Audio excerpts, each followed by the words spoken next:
Hello বন্ধুরা, আসসালামু আলাইকুম। কেমন আছেন সবাই? আশা করছি সবাই খুব ভালো আছেন। দেখুন লায়লা আর মাহমুনের অভিনয়টা এই ভাইয়াটা কত সুন্দর করে করেছে। আসলে দেখে এতটাই হাসি পাচ্ছিল। এই ভাইয়াটা সবসময় এরকম ভিডিও করে, তার ভিডিওগুলো দেখতে খুব হাসি পায়। তার জন্য লায়লা মামুনের এই ভিডিও দেখে মানে না হেসে পারলাম না, মনটা অনেক খারাপ ছিল।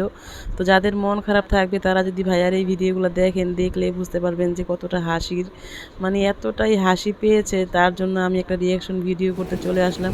তো ভাইয়া, আপনি যদি এই ভিডিওটা দেখেন আপনি কিছু মনে করবেন না, আর আপনি যদি চান তাহলে আপনার ভিডিওগুলো নিয়ে আমি রিয়াকশন ভিডিও করতে পারি।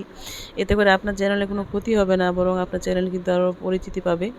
তো অনেকেই কিন্তু এটা পছন্দ করে না যে কারো ভিডিও নিয়ে রিয়াকশন ভিডিও, আপনিও তো আরেকজনের ভিডিও নিয়ে রিয়াকশন করতেছেন। তো আমরাও চেষ্টা করব যে আরেকজনের আপনার ভিডিও নিয়ে রিয়াকশন ভিডিও দিতে, এতে করে আপনার পরিচিতি বাড়বে।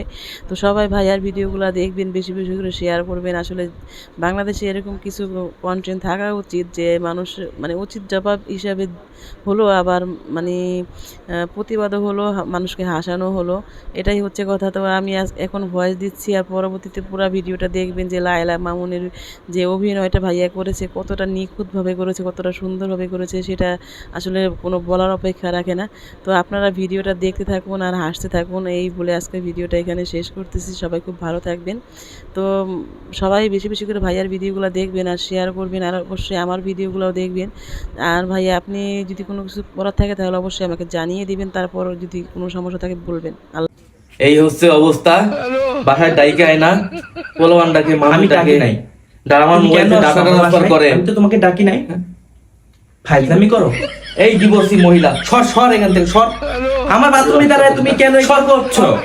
সর পুরুষের বাচ্চা, জানোয়ারের বাচ্চা। মোবাইলটা দুইটা মোবাইলটা নিয়ে আমার বাথরুমে এসে তুমি কেন এগুলো করছো? দুইটা ভালো পরিবারের সাথে তুই সংসার করতে পারিস? একদম কথা বলবা না, বাজে কথা আমাকে বলবা না। তুই ভালো ভালো দুইটা পরিবারের সাথে সংসার করতে পারিস? তুমি আমার বাসায় আসছো কেন? কেন আসছো? আমি তোমাকে ডাকছি। স্টুপিড কথাকার। তুমি আমার টাকা কেন ট্রান্সফার আসছো? করবি? তুই কেন ট্রান্সফার করবি আমার ডাটা? আমার মোবাইল আমি থেকে কেন ডাটা ট্রান্সফার করবি? আমি ডাটা ট্রান্সফার জানোয়ারের করবো? বাচ্চা, তোর বাসায় এনে কাদের লোক ডাকাস? জানোয়ারের বাচ্চা, আমার যা খুশি আমি তাই করবো। তোর বাসায় আমি আসতে চাইছি, তুই তুই আমাকে কেন আমার বাসায়, তোর বাসায় আমাকে নিয়ে আসছিস? তোর বাসায় আমি আসতে চাইছি, আমার মোবাইল থেকে তুই কেন ডাটা ট্রান্সফার করবি? জানোয়ারের বাচ্চা, তুই আমার ফোন থেকে আমার অনুমতি ছাড়া তুই ডাটা ট্রান্সফার করে তোর সাংবাদিক বন্ধুদের দিবি কেন? তুই মামলা করে কেন মামলা খেলা করতেছিস? মামলা উঠার সময় বলে তুই মামলা কেন উঠাচ্ছিস না? দাঁড়াও, আমি তোমাকে দেখছি। তুই কাদের মহিলাদের ডাকিস?